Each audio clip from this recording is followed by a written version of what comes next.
এক নম্বর, বিগত দিনের আলোচনার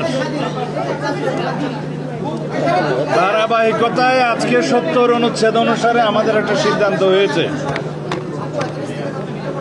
৭০ অনুচ্ছেদে সবাই দুইটা বিষয়ে একমত হয়েছে। সেই দুইটা বিষয় হলো আস্থা ভোট এবং অর্থ বিল। এই দুইটা বিষয় বাদে ৭০ অনুচ্ছেদে সংসদ সদস্যরা স্বাধীনভাবে ভোট প্রদান করতে পারবেন দলের বিপক্ষেও। কিন্তু আমাদের আরেকটা অবস্থান আছে, আরও কয়েকটি রাজনৈতিক দল তার সাথে সংবিধান সংশোধনী বিলের বিষয়টি যুক্ত করেছেন, আমরাও করেছি। আমাদের দলের অবস্থান হচ্ছে তার সাথে আমরা লিখিত প্রস্তাবে যেটা আগে দিয়েছিলাম, জাতীয় নিরাপত্তার বিষয় উইদিন ব্র্যাকেট যুদ্ধ পরিস্থিতির মতো কোনো বিষয় থাকলে সেই ক্ষেত্রেও সংসদ সদস্যগণ স্বাধীন থাকবেন না। সিদ্ধান্ত হয়েছে আস্থা ভোট এবং অর্থ বিলের বিষয়টি জাতীয় সনদে উল্লেখ থাকবে, সবাই স্বাক্ষর করতে পারবেন। তবে বাকি দুইটা বিষয় এইভাবে আলাদা সংযুক্তি থাকবে যদি আমাদের দলের নির্বাচনী ইশতেহারে এগুলো আমরা উল্লেখ করি স্পেসিফিক। সেই ক্ষেত্রে আমরা যদি দায়িত্বপ্রাপ্ত হই তখন আমরা এই দুইটি বিষয়ও এখানে সংযুক্ত করতে পারব। এভাবেই সিদ্ধান্তটা মোটামুটি হয়েছে। আর স্থায়ী কমিটির বিষয়ে একটা সিদ্ধান্তে আসা গেছে, 4টি committee, public accounts committee, privilege committee,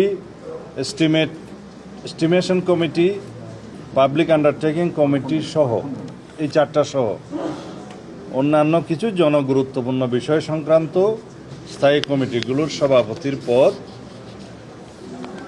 বিরোধী দলের মধ্যে আসনের সংখ্যা অনুপাতে বিরোধী দলের কাছে প্রাপ্ত হবে। এই হিসেবে মোটামুটি সবাই একমত হয়েছে, এটাও আসবে। আর এখন আলোচনা চলছে নারী আসনের বিষয়ে, এখনও সেটা সমাপ্ত হয়নি। তবে 100 আসন সংরক্ষিত রাখার বিষয়ে সবাই মোটামুটি একমত। এটা নির্বাচন পদ্ধতি কি হবে সেটা নিয়ে বিতর্ক হচ্ছে, আপনারা পরে জানতে পারবেন। সংসদীয় স্থায়ী কমিটি আবার বলতে হবে। সংসদীয় স্থায়ী কমিটির মধ্যে 4টা কমিটি গুরুত্বপূর্ণ, যেগুলো public accounts committee, privilege committee, estimation committee, public undertaking committee, এই 4টা সহ আরও কিছু জনগুরুত্বপূর্ণ বিষয় সংক্রান্ত কমিটির সভাপতির পদ আসনের সংখ্যা অনুপাতে বিরোধী দলের কাছে যাবে, বিরোধী দল প্রাপ্ত হবে। সেটা বিরোধী দলের সদস্য সংখ্যা কত হলো বা সম্মিলিতভাবে ট্রেজারি বেঞ্চের বাইরে কতজন থাকলো, তাদের মধ্যে কয়টা সভাপতির পদ কারা পাবে, সেটা পরে নির্ধারিত হবে। তবে নীতিগতভাবে এটা যে সংখ্যা আনুপাতিক হারে সেটা বিরোধী দলের কাছে যাবে সভাপতির পদগুলো। ওইখানে আমরা এখনো আসিনি। আমরা এখন নারী আসন নিয়ে আলোচনা করছি। তা নারী আসনের বিষয়ে এইটুকু হয়েছে যে 100 নারী আসন, বর্তমানে 300 আসনের সাথে আরও 100 নারী আসন স্থায়ীভাবে সংসদে সংবিধানে সংরক্ষণ করা হবে নারীদের জন্য। সেই বিষয়ে সবাই মোটামুটি একমত।